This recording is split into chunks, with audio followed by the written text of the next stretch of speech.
¿Qué tiene que ver la pastilla de Soma con el Estado? Soy el profesor Luis Silva, bienvenidos a mi canal.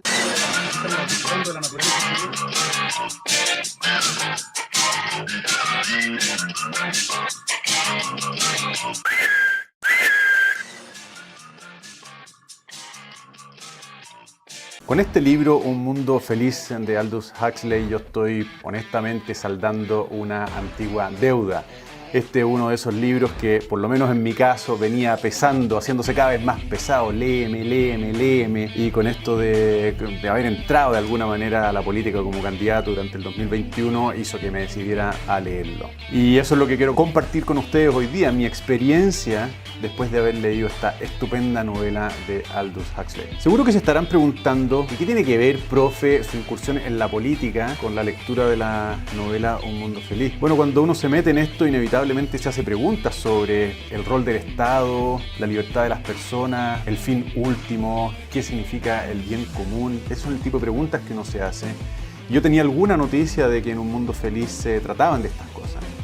Y bueno, eso fue lo que me encontré, literalmente, y eso es lo que quiero compartir con ustedes hoy día. La novela Un mundo feliz es típicamente clasificada como una distopia, es decir, un lugar, topos en griego, en el que nadie quiere habitar, un mundo hostil, un mundo desagradable. La pregunta que uno se hace después de terminar la novela es si realmente el mundo descrito en Un mundo feliz sería una distopia para el lector actual. Y yo tengo mis serias dudas. Les adelanto al final, y esto quiero advertirlo ahora, este episodio tiene spoilers. ¿Ya? Así que si no se han leído la novela y quieren escucharme hasta el final, sepan que van a conocer los puntos álgidos de la historia. A pesar, obviamente, de la opinión de su humilde servidor. Nos preguntamos si el lector de hoy consideraría el mundo descrito en la novela como una distopia, es decir, un lugar realmente hostil en el que no querría habitar. Y yo planteaba mis dudas para el lector de hoy, porque efectivamente en Un mundo feliz se describe a los habitantes de este estado mundial, que así se llama la gran extensión geográfica en la que transcurren los eventos. Está habitada por puras personas que están felices, literalmente felices. Tienen todo lo que pueden desear. Bueno, depende de la clase, ya vamos a ver que está segmentado en distintas clases sociales. Pero básicamente todos viven contentos, sin mayores dolores, sin mayores angustias, pero están condicionados, no hay libertad. No hay libertad. Ese es el precio que pagan por su alegría. Y uno se hace la pregunta, ¿el lector actual consideraría la libertad un precio demasiado alto con tal de vivir contentos?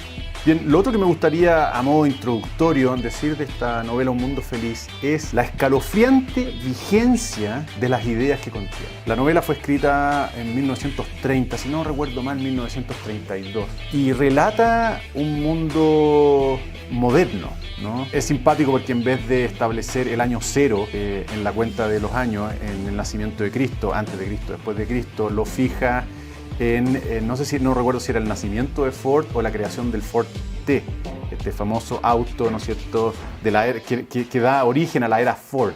Y entonces ese es el año cero. Y por lo tanto, en nuestra contabilidad, el estado mundial, el mundo feliz descrito en la novela, estaría ubicado allí por el año 2500, creo que era. No me acuerdo bien, pero el hecho es que es un mundo futuro, ¿no? Es un mundo futuro. Y allí se plantean una serie de temas que son muy actuales. Aparte de que la descripción del mundo moderno sigue siendo moderna, ¿no? Cosa bastante difícil porque otros lo han intentado y al poco tiempo quedan obsoletas. Esta novela sigue siendo tremendamente pionera, ¿no? Al concebir los problemas, por ejemplo, de eutanasia o de eugenesia, o los problemas relativos al sexo, a la libertad, al amor, a la violencia, al condicionamiento psicológico, sigue siendo tremendamente moderna, ¿no? Y una persona del 2021 puede leerla y todavía asombrarse, decir, oye, pensar que el mundo podría llegar a ser así. Aunque decía que la vigencia es escalofriante, porque hoy día estamos viendo cosas que cuando la novela fue escrita estaban solo en la imaginación del autor. Y hoy día no, hoy día muchas de ellas son realidad, aunque pueden estar en germen, son una realidad y eso es lo que lo hace escalofriante. Bien, quiero describirles ahora la trama Obviamente voy a resumirla. Bernard Marx es un psicólogo que trabaja en alguna repartición estatal, porque en un mundo feliz, alias el Estado mundial, todo es estatal. Tiene unas ciertas, vamos a decirlo así, cavilaciones, aprehensiones, objeciones respecto del modo como están organizadas las cosas. No es que pueda ponerle nombre a lo que le pasa, pero hay una cierta inquietud que obviamente nosotros que vamos entendiendo lo que pasa la encontramos tremendamente justificada, porque en un mundo feliz, en el Estado mundial, todos los habitantes han nacido de un proceso programado, calculado por el Estado, en donde desde el origen van separando a los seres humanos en castas. Si yo no recuerdo mal, hay 5 castas principales con algunas variaciones, y que están destinados a cumplir distintas funciones en el Estado mundial. Entonces la casta más baja cumple con las tareas más básicas y la casta más alta, que es la de los alfa, casta a la cual pertenece Bernard Marx y en realidad todos los demás protagonistas de la novela, realiza las tareas más altas, más exclusivas, ¿no? Las intelectualmente más desafiantes, etc. Pero independiente de la casta a la que se pertenezca, todos los seres que llegan al mundo, insisto, a través de un proceso programado, en donde los úteros son artificiales y todo el proceso de gestación ocurre en pabellones, grandes pabellones, los seres humanos son condicionados, todos, desde la concepción, son condicionados. Son condicionados para las tareas que están llamados a cumplir según la casta a la que pertenecen.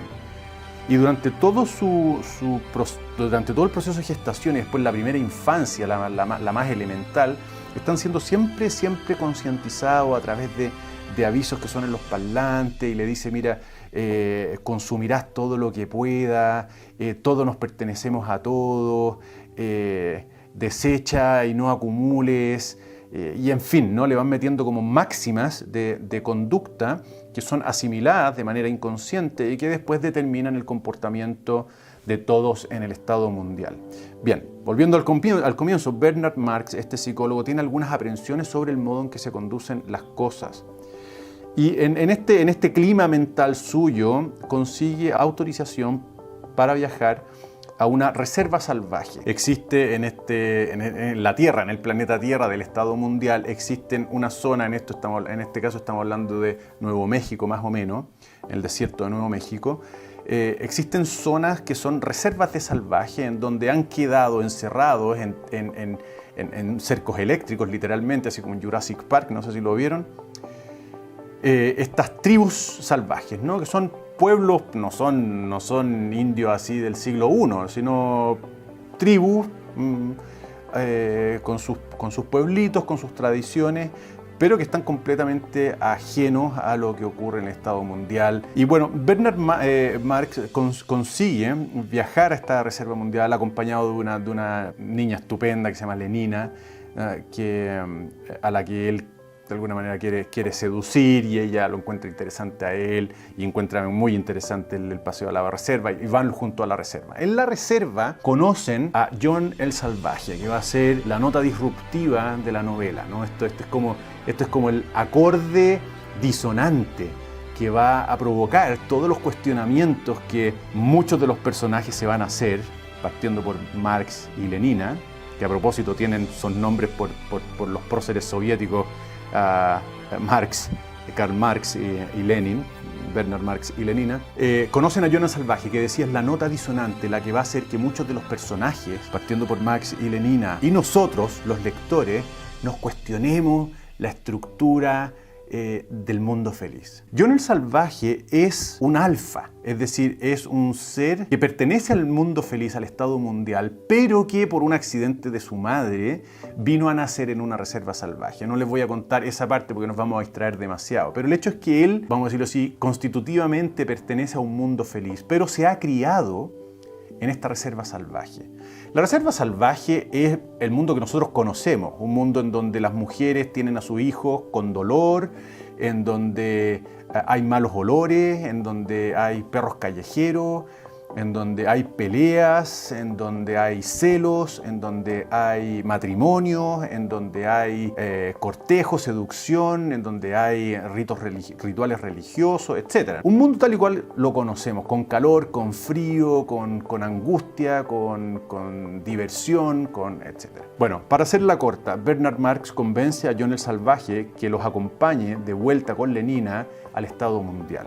Y John accede, ¿no? Se consiguen un permiso y John accede y viaja con Marx al mundo feliz. Y John se encuentra con este mundo perfecto, en donde nadie padece pena, porque cuando empieza a sentir algo que puede hacer pena, se toma una pastilla de soma. Y con eso, que es como una droga, se pasa la pena. Y de hecho, muchas veces los habitantes del mundo feliz se toman sus vacaciones ingiriendo pastillas de soma y quedan tirados en la cama, viajando con su mente o en su mente a paraísos donde están completamente en la gloria.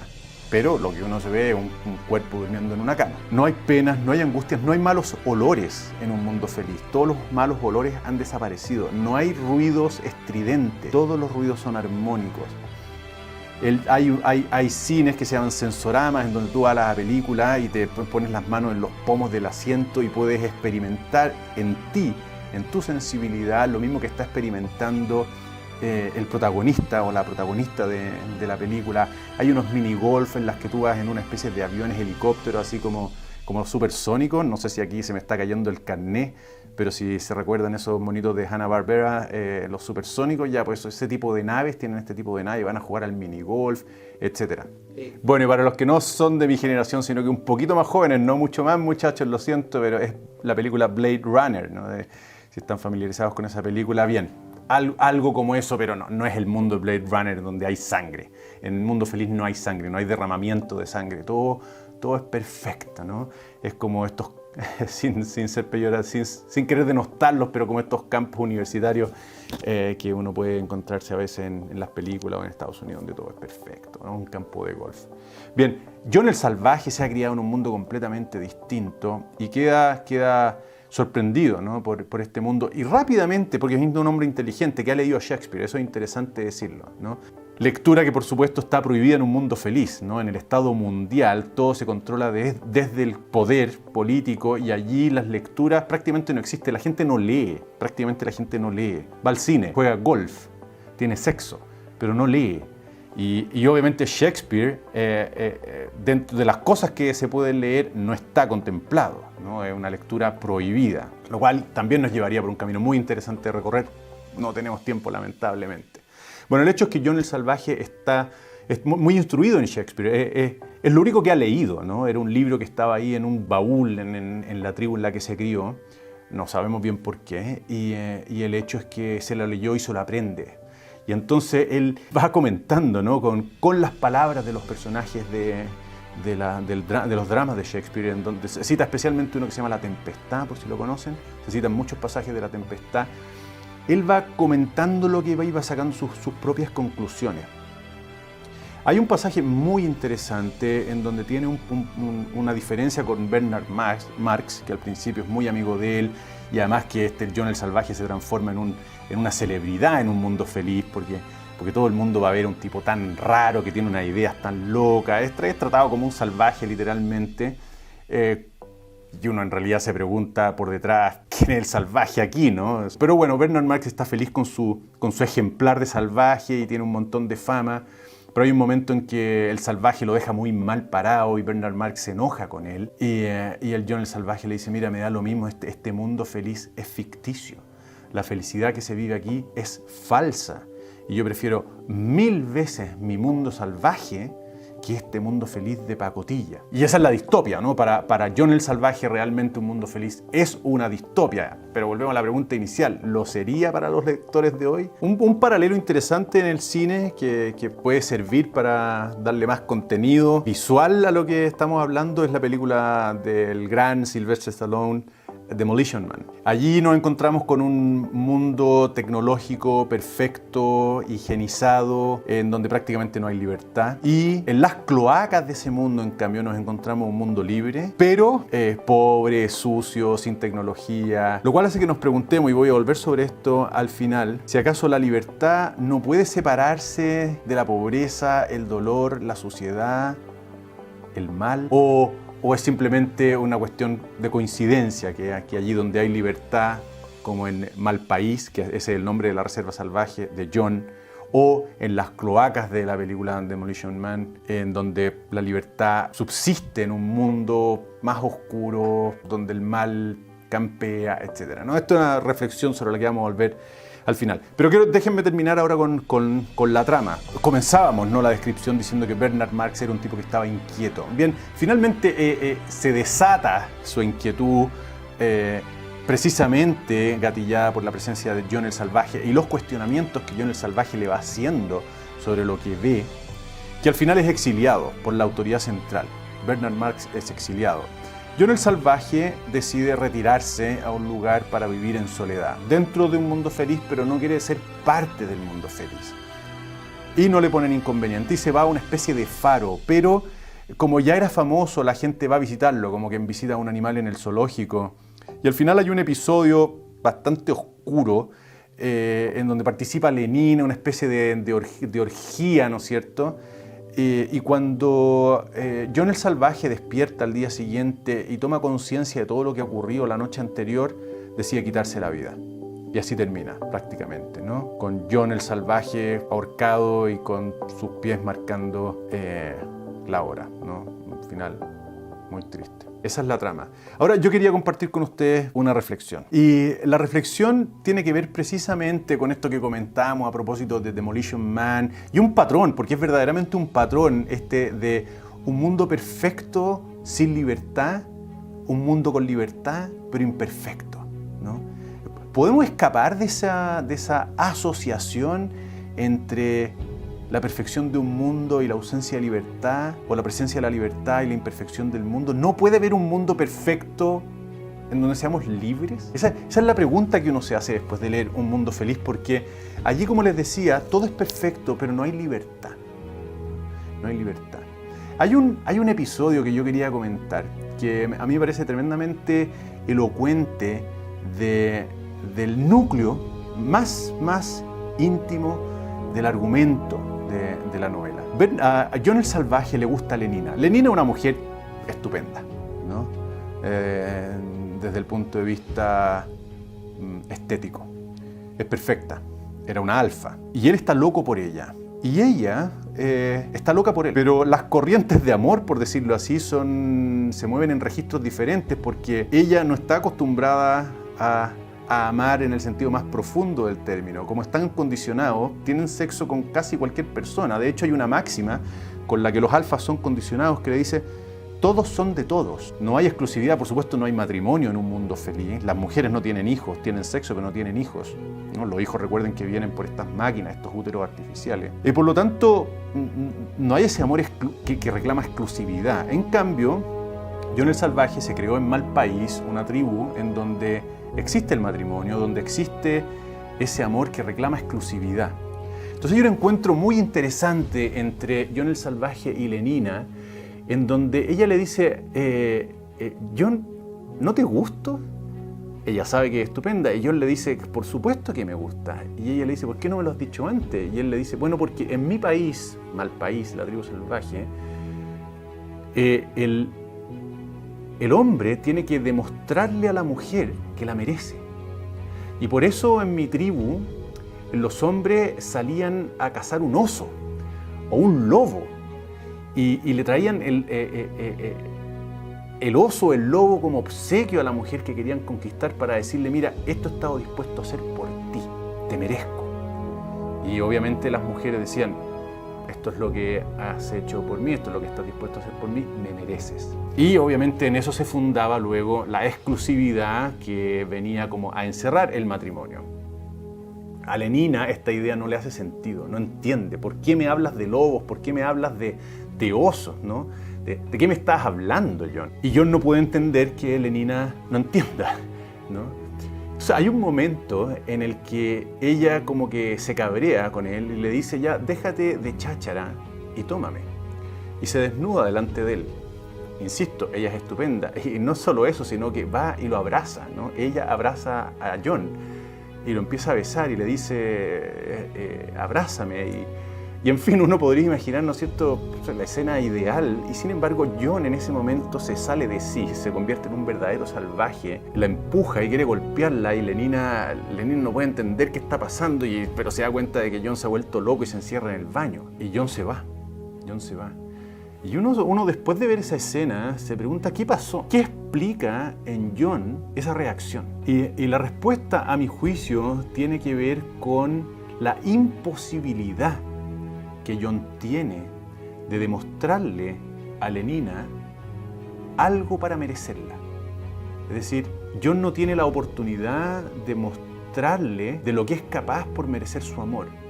Y en el mismo acto en que ella lo abraza, se da cuenta de que ahora lo está abrazando a él, pero antes ha abrazado a muchos hombres y después de él vendrán otros muchos hombres que serán abrazados por él. No hay, digámoslo así, no hay un altar en donde John pueda depositar la ofrenda para merecer a esta mujer. En otras palabras, no hay posibilidad, por lo menos en la concepción de John, de fundar el amor.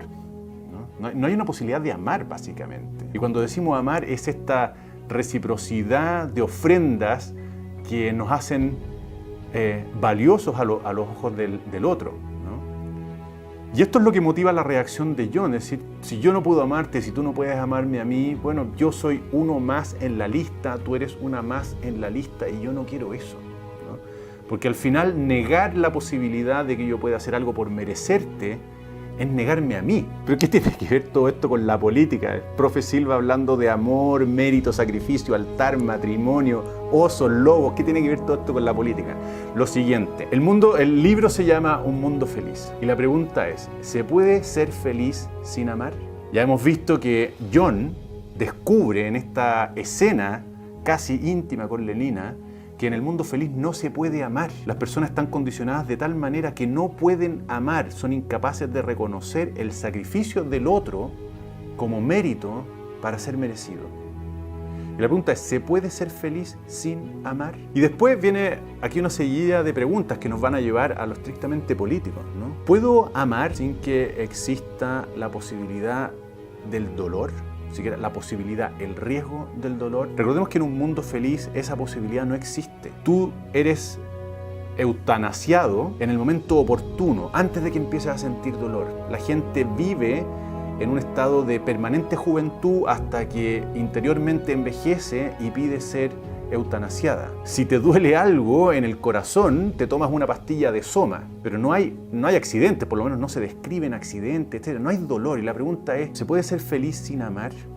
¿Se puede amar sin que haya posibilidad del dolor? Y aquí viene la tercera pregunta y la más política de todas. ¿Podrá haber dolor, que es la condición del amor, si no hay libertad? Y la respuesta es no. ¿Por qué? Porque la libertad es sinónimo de riesgo.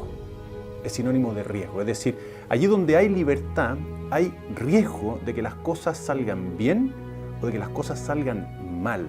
Y no me refiero solo al error técnico de apretar un botón por otro, sino a que te digan que sí cuando en verdad están pensando no, que te digan que te quiero cuando en realidad te odio, que te digan que te odio cuando en realidad te quiero. En fin, si ustedes mismos, y uno mismo reflexiona sobre las cosas que le causan dolor, se va a dar cuenta de que en el origen siempre hay un acto libre de uno que decidió algo que provocó en otro un alejamiento, un rechazo, una reacción de odio, o en el otro una decisión que provocó en nosotros una pena. Y ese es el precio que pagamos por la libertad, el dolor. Obviamente no es el único, pero no puede haber libertad sin dolor, porque el dolor es una de las facetas, una de las caras del riesgo, ¿no? Si no hubiera riesgo, si siempre tuviéramos asegurado que todo va a salir como calculamos, como programamos, si no hubiera riesgo y siempre las cosas salen bien y no hubiera dolor, no habría libertad, ¿no? Si no hay riesgo, no hay libertad. Si no hay libertad, no hay riesgo. Y esa es la razón por la cual decimos que hay una relación entre el dolor y la libertad. Y por eso podemos hacer esta seguidilla, nos preguntamos, ¿puede haber felicidad? Es decir, ¿puede haber un mundo feliz sin amor? ¿Puede haber amor sin dolor? ¿Puede haber amor sin libertad? ¿Puede haber dolor sin libertad? La respuesta es no. La libertad es una condición del dolor, el dolor es una condición del amor, el amor es una condición de la felicidad. Bien, todo esto tiene hondas raíces políticas, porque si el político está para crear las condiciones de felicidad de las personas, no asegurar la felicidad, porque eso no lo puede hacer. Al final la felicidad es consecuencia de tus actos libres, pero evidentemente el político debe apuntar a crear las condiciones que te permitan ser feliz, lo más feliz posible. Y esas condiciones no pueden separarse en última instancia de la libertad de las personas. Es decir, tú para crear esas condiciones, tienen que ser condiciones que den un espacio a la libertad. Y lo que hace el mundo feliz es amputar esa parte. Es decir, aquí vamos a crear un mundo feliz sin libertad. Todos están contentos, pero nadie es libre. ¿Te gustaría vivir en un mundo así? Esa es la pregunta que nos hacíamos al principio y de la cual yo todavía tengo dudas sobre cómo reaccionarían las personas hoy. Yo a veces pienso que hay muchos que estarían dispuestos a entregar la libertad con tal de vivir en un mundo sin malos olores, sin dolores, donde la pena se consuela con una pastilla de soma. Esta cuestión políticamente tiene una bajada muy contingente, ¿no? El binomio derecha-izquierda en la práctica se debate precisamente en estas coordenadas, porque la izquierda, para decirlo en sencillo, te ofrece felicidad sin libertad. Y en cambio en la derecha se te ofrece libertad, pero la felicidad, digámoslo así, está más sujeta al riesgo que entraña la libertad. Y esta es la opción política, yo diría fundamental, ¿no? ¿Quieres felicidad sin libertad? Hay un pensador político famoso, Tocqueville, Alexis de Tocqueville, que escribió La democracia en América, en donde él plantea precisamente esto como un desafío de la democracia. Él dice, la democracia entraña un riesgo fundamental, que es asegurar a todos una cuota de felicidad que les haga renunciar a la libertad con tal de conservar esa felicidad. Y insisto, esta es una línea divisora entre las formas de entender la política, las formas de entender el bien común. Aquellos que están dispuestos a entregarte felicidad en forma de subsidios, bonos, cualquier cosa que te ahorre libertad, cualquier cosa que te ahorre riesgo. Y otros que no, otros que dicen, mira, creemos que el riesgo es necesario, es parte de la realidad y por lo tanto no queremos ignorarla.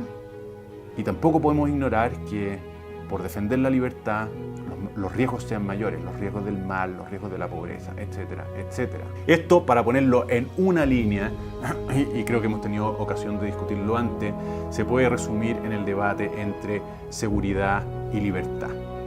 Mayor seguridad a costa de la libertad, mayor libertad a costa de la seguridad. Normalmente la izquierda se inclina por la seguridad a costa de la libertad y normalmente la derecha se inclina a favor de la libertad en perjuicio de la seguridad. Obviamente yo elijo la libertad. Si me preguntan dónde me ubico yo en este gráfico con las coordenadas X, Y, seguridad, libertad, yo me ubico obviamente mucho más cargado a la libertad. Toda decisión política es siempre un cierto equilibrio, una combinación de los dos elementos, obviamente, que es una caricatura, la pura seguridad versus la nada libertad y al revés.